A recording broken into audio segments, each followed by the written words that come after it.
เอาแล้วจังไรเฮ้ยยืนได้เลยป่ะเออพร้อมคนได้ยืนได้แล้วยืนแล้วว่าเป็นแล้วเนาะบนมีเห็ดหน้าเห็ดตาเพิ่นได้แมวได้ขายยังโอ้ยบ่เอาขาปึ่มดิเซ่ปึ่มจักหัวเดียวแหละหัวเดียวนะปึ่มยืนข่อยกับบ่เอิ้นดอกไปโอเคนาไปนำแล้วนี่มา 4-5 ตัว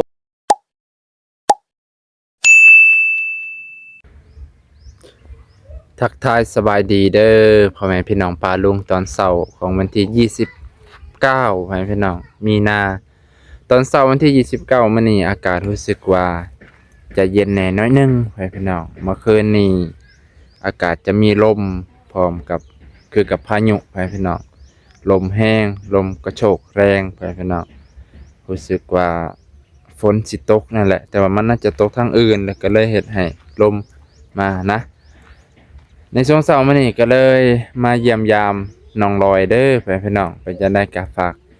เพื่อนพี่น้องเป็นกำลังใจให้เบานงกดไลค์กดแชร์กดติดตามกรุณาอย่าขามโฆษณาขอบพระคุณหลายๆเด้อเพื่อนป้าลุงที่ให้กำลังใจมาโดยตลอดไปมื้อนี้เบานงก็บ่ได้มาหยังหลายก็มาเยี่ยมยามเพิ่นนั่นแหละเพื่อนพี่น้องบ่ได้มาดนหาเพื่อนพี่น้อง FCผู้ที่หักผู้ที่แพงผู้ที่เคยเอ็นดูสงสารและให้ความช่วยเหลือเพิ่นก็เคยมาเบิ่งเพิ่นอาจจะคิดฮอดคิดถึงเนาะบ่น้องก็บ่ได้มาดนแหละมาเบิ่งมานี้พี่น้องก็มีแม่ผู้หนึ่งเพิ่นว่าเด้แม่ผู้หนึ่งเพิ่นให้ความคิดเห็นว่าโอ้เฮือนหลังนี่อาจจะมีพวกยังก็พวกผีปีศาจอยู่นี่แหละนี่ต้นกระบอกใหญ่เฮ็ดให้น้องลอยบ่สบายเจ็บไข้ได้ป่วยง่ายเป็นว่าสั้นได้เพราะว่าพ่อแม่พี่น้องเคยจือคำหนึ่งบอกว่าไอ้กึ่งเพิ่นจะออกจากกินเหล้าเนาะคล้ายๆว่าบนบานชั้นกล่าวว่าจะบ่กินเหล้าก็ให้ว่าเรื่องสุรายาเมาแหละสินขอได้ขอซี่บ่สุรานี่แหละทุกสิ่งคันว่าเป็นสุราแล้วเนาะแต่ว่าเพิ่นไปดื่มเบียร์มันก็มีค่าส่ำเก่านั่นแหละว่าเลยออกจากเหล้ามาเข้าเบียร์มันก็นี่แหละพี่น้องก็เลยเฮ็ดให้เจ้าที่เจ้าทานเพิ่นลงโทษนะอันนี้คือความคิดเห็นของแม่ป้าเพิ่นผู้หนึ่งที่เพิ่นให้ความคิดเห็นว่ามันน่าจะแม่นถ้าในความเชื่อของผู้ถือทางไสยศาสตร์ได้ว่าถ้าบ่มีสัญญาบ่มีหยังก็เคินว่าบ่มีสัจจะนั่นแหละเนาะถ้าบ่มีสัจจะมันก็จะลงโทษแก่เฮานะมื้อนี้ก็เลยมาเบิ่งพอดีบ่ได้มาดนนั่นแหละพี่น้องบ่ได้มาดนมาเบิ่งฮะโอ้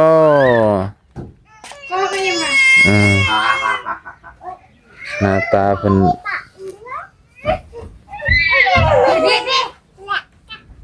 ไก่หยอดไก่เราอยากหายได้เราค่อยอยากนั่งอยู่นี่พอมาเราแลนหาพอเราได้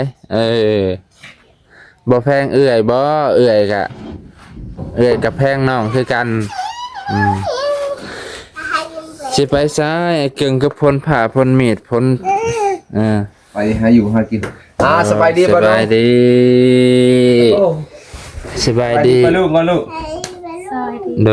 ยสบายดีมาเยี่ยมมายามซื่อๆได้มานี่ได้เอาแล้วจังไรเฮ้ยยืนได้เลยป่ะพร้อมคนได้ยืนได้แล้วยืนstand up please ฝุ่นเข้าใจภาษาฝรั่งอีกย่างบ่ได้ย่าง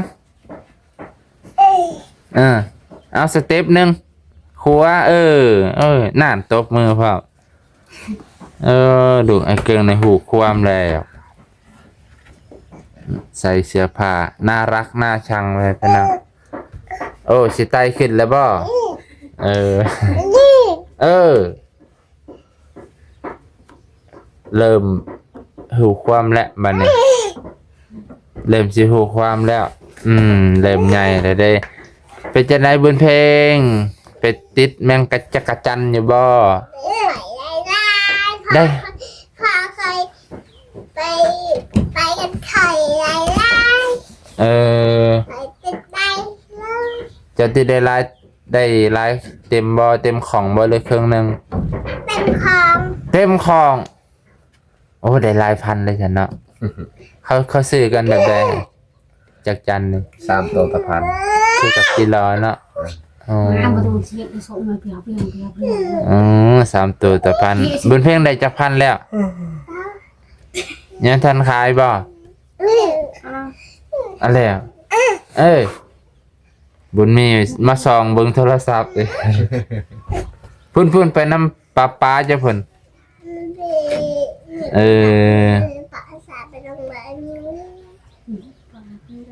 จะไปติดกับผู้ใดบนเพลงติดกับเท้าใครแถวนอนม่วงแถวห้วยม่วงลายบ่ทางพุ่นแบบเสียงแบบปุ้ยเป็นตะม่วนเว้ยเฮาก็บ่ได้คิดฮอดอดีตสมัยตะกี้ติดจักจันมักมันเหี่ยวใช่แล้วมันเย็นอากาศมันร้อนไปนี่มันบ่เหี่ยวใช่ป่ะใช้เป็ดเลยได้เลยจะได้เหมือนนี้สูงบ่มันอยู่สูงบ่อยู่ต่ำๆพอดีเจ้ายื้อฮอดเคยดุแต่พอลูกนี่เนาะแม่อยู่เฮือนเนาะแม่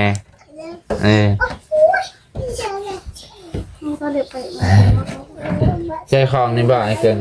สิไปแล้วบ่นี่สิพาลูกไปหาติดและหรือสิไปเวียกไปหาแล้วก็หาผักหวานก็หาผักหวานเด้อยากเด้อยากว่ะอยากนั่นเด้ผักหวานเขาจะขายเอาแล้วไม่เหมือนต้มมาละเท่าใด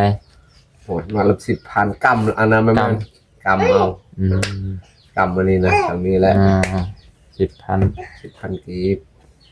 ผักหวานในเลาะเท่าใดแถวนาฉันเจ้ามาแล้วสิครบเด้แม่กระตังเดินมักปนเรื่องขนาดนะตกเลยจะได้ว่าเบาน้องมาพัดให้ลูกคอยตกให้มันอยู่แถวนาครับพอดำดีพันนะแม่นอยู่ในทางผลทางปลาใหญ่เขาบ่มาหอดพี่เด้อเขากับสิไปหานั่นอีกมื้อนี้ไปหานั่นดอกกระเจียวพ่อดอกกระเจียวบานอีกไหมนะโอ้ยเขากินแล้วเฮาบ่ทันกินพอดำดีเขากินจากทะเลดอกแล้วจนสิเต็มหม้อแล้วเขาข่อยก็ยังคือกันพอข่อยก็บ่ได้หาเป็นยังมีผักกอกผักหวานข่อยหาไปม่วนได้ไปพี่น้องบรรยากาศยามนี่มันหากินหลายแนวเนาะจากจันผักก็ได้หลายคันดุดอกว่าคันดุไปหาคันขี้ข้านก็ตำแจ่วว่าถ้าบ่นุ่งบ่ได้เฮ็ดอัน YouTube เบเนียนโอ้ยข่อยสิเลาะเตปลาแล้วข่อยใส่กระตุกน้ำในนึงหายน้ำใส่ดิห่อเข่าไปนำไปคือคนบ่มีเมียคือคนบ่มีเมียไปเลยแถวป่ามันม่วนได้แห่งติดจากจันยามจะเตี้ยอันนี้เจอเลยค่ะตังบ่นั่นเลยโอ้ยตังนี่ก็คักอยู่ได้ลืมไปแล้วเฮาก็แฮมบ่เคยhôm trước tôi cho chỗ này bóng dục mà ơi tôi cho chỗ này là có phải đợi đây เราดูว่าเราบ้า ไปบ่เฮือนนั่นลูกเขา ให้เพื่อนลูกจ้ะ อยู่บ้านตาย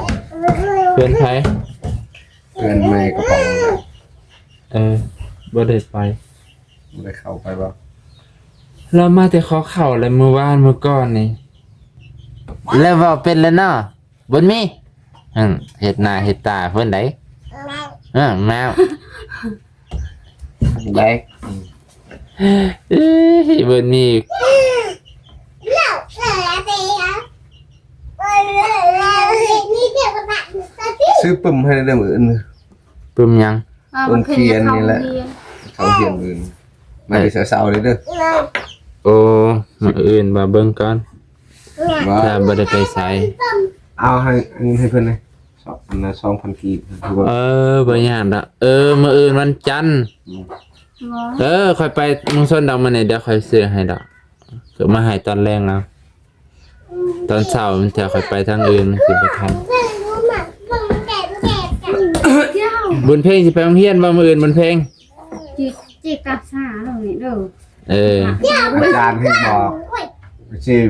สิลงมาบอกสื่อเพิ่นก่อน บอกซื้อว่า บ่สื่อนี่นะ โอ้ไปบอกซื้อเข้าโรงเรียน เจ็ดนะผมมาเตียนะเอ็ดผมเครื่องของนะ เอาตัวแข็งๆเอาออก มันนอนมันขาดไว้ มันอันนี้มันขาดไว้เอาแต่แข็ง อ่อนกับแข็งก็บ่คือกันแหละเจ้าก็รักษาเอามาแหละลูกบอกว่าพังอยู่มันจิกทิม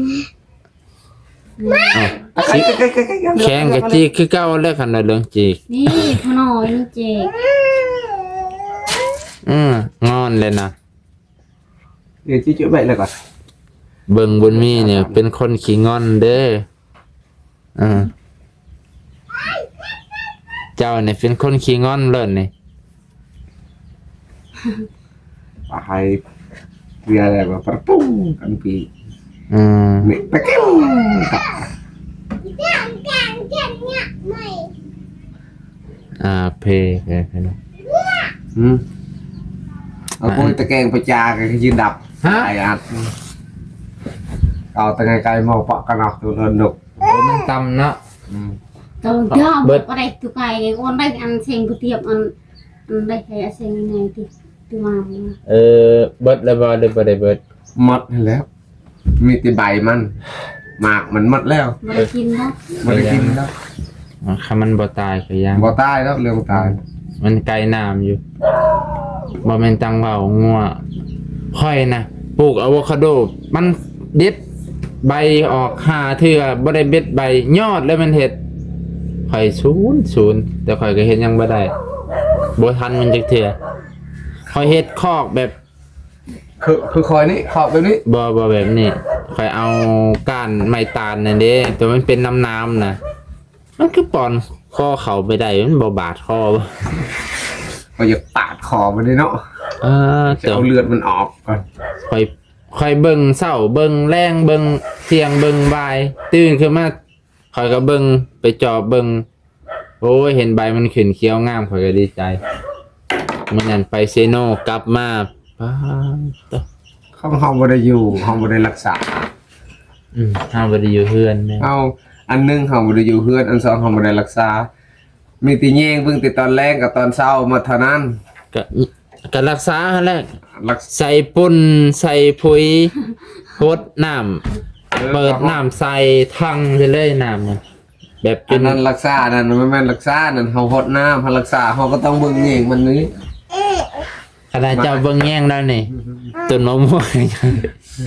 อันนั้นยังพริกหน่อยนึงนะหั่น บ่า ใครได้มันบ่ตายดอกงัวกัดงัวเด็ดซื่อ มันซูนแห้งหรือโอ้ยพาปาดคอมันเลย งัวผู้ใด นี่แหละ อย่าไปโทษงัวโทษเฮานี่แหละข่อยมึงเที่ยวก็คิดจังซั่นอยู่โอ้ยเฮาเฮ็ดบ่ดีมันก็เลยเข้าได้แสดงว่าเป็นย้อนเฮามันเป็นสัตญาณของ ใส่ดาบนะฮะใส่เฮ้ย มันเป็นสัตญาณของสัตว์มันก็อยากหาอยู่หากินคือเฮา ต้องกระตุกเงาแล้วตั้งเลยก่อนต้องทงอย่างเลย บุญมีมาพี่นะเฮ้ย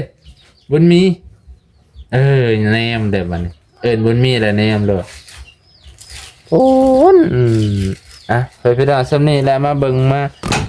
ลิ้นน้ำเพิ่นที่ซื้อหูอยู่ดอกตอนเช้าเพิ่นสิไปหาอยู่หากินมาเล่นมันแถมมีข่าวดีข่าวร้ายมาเมื่อหน้าเมื่อในเนาะมาเยี่ยมยามก่อนเฮาก็ได้มันจะมีข่าวดีมาไปสิฮู้ค่ายังโอ้ยบ่เอาค่าปึ้มซื่อๆ ใส่น้ำ ปึ้มจักหัว หัวเดียวแล้ หัวเดียวนะปึ้มอยู่เพื่อนข่อยกับบ่เอิ้นดอก เอาคุณไปเพื่อนคุณแล้ว แล่นมาแล้วบัดนี้เอ้า การนี้ไปกว่างน่ะมากวางล่ะ บ้าเลยจ้ะ ไปอัดเอาหมดไป เป็นหยังกินน้ำไปแล้วบัดนี้กินยาไอ้แล้วบ่สบายในโตบ่ นี่แหละ โอ้ยอดแอดนี่แหละไปพี่ดังเบิดซ้ำนี่แหละสบายดีกัน ทุกคนอยู่ดีมีแห้งเบิดสบายดี เพราะว่าไอ้เกิ้งเพิ่นสิไปหาไข่มดบ่แม่นผักหวานไข่มดแดงมันบ่ปานใดดอกไข่มดแดง โอ้ยหมดมึงขอถูกมึงนี่ ว่า เป็นด้วยนี่ ได้จักโลได้จักถ้วย เป็น ไข่มดแดงนี่ถ้าใจบ่มักอะไรนี่บ่ไหวเลยนี่ โอ้ยมันกัดมันต้องมาเจ็บขนาด ไข่มดแดงยามนี่มันบ่มีน้ำเนาะ อันหนึ่งมันมีน้ำมันสองมันเจ็บ มันเพราะว่าหมดแดงยามแรงมันเก็ดน้ำมันแสบมันว่าง่ายจ้ะ เรื่องตรงไหนอยู่ ทางเฮาฮ้อนพร้อม มันตรงว่า เพิ่นสิไปหาผักหวานแล้วก็ติดแมงจักจั่นแล้วก็อะไรอย่างเงี้ยบัดนี้หาผักกระเจียวเอาน้องร้อยเอาสบายดีน้องร้อยโอ้ยอย่าหันข้างสิกว่า สบายดี หันข้างกันคือคนพิษกันนี่ เนาะไอ้เกิงเอาไปนั่งเพิ่นกระสิไปหาอยู่หากินน้องลอยเผาเพื่อนบ่เอาลูกอย่าไปน้ำเลยวันนี้ ติดคอ บ่ติดแม่เลย ตีจะถึงมาหา อยู่กับแม่เจ้าว่าพิษกันเนาะ โอ้บอกว่าอะไร บุญมีไปน้ำพอบ่ มันเคยเจ็บคอ ไม่ได้ว่าไม่ได้ว่า ขันบุญมีใหญ่เนี่ยอย่าเรา ขึ้นดื้อ จ้า ตั้งน้ำขึ้นเลยอะไรยังสองสามประตู แต่จ้า ไปพี่น้องโอเคแล้วเด้อบ้านนี้จะได้อำพลาผ้าจากพ่อแม่พี่น้องป่าลุงไปเพียงเท่านี้ก่อนนะตอนเศร้าขอบพระคุณหลายๆที่รับชมตั้งแต่ต้นจนจบให้พี่น้องบ่น้องกลับมาหาก่อนสิมาบอกข่าวดีเพิ่นนั่นแหละเมื่อน่ะพอดีพอจะรุ่นเพิ่นฝากเครื่องมาแต่บ่น้องบ่ได้มาบอกเพิ่นดอกพอดีคิดว่าน่าจะมื้ออื่นนี่แหละเครื่องมาฮอดของเป็นลังเพิ่นนี่ลังบักใหญ่พี่น้องขอบพระคุณพี่น้องที่รับชมตั้งแต่ต้นจนจบให้กำลังใจกดไลค์กดแชร์กดติดตามและก็บ่ได้ข้ามโฆษณาขอบพระคุณหลายๆขอบมกขอบใจเด้อคนในเมืองมันก็ลำบากในคนบ่เคยเฮ็ดพี่น้องก็เจ้าเคยอยู่เคยกินแบบนี้ก็เจ้าก็อยู่ไปนะขอแต่อย่าให้เจ็บอย่าให้ไข้อย่าเจ็บไข้ได้ป่วยก็เจ้าก็มีความสุขเลยได้บางคนนะพี่น้องขอมกขอบใจอีกเทื่อ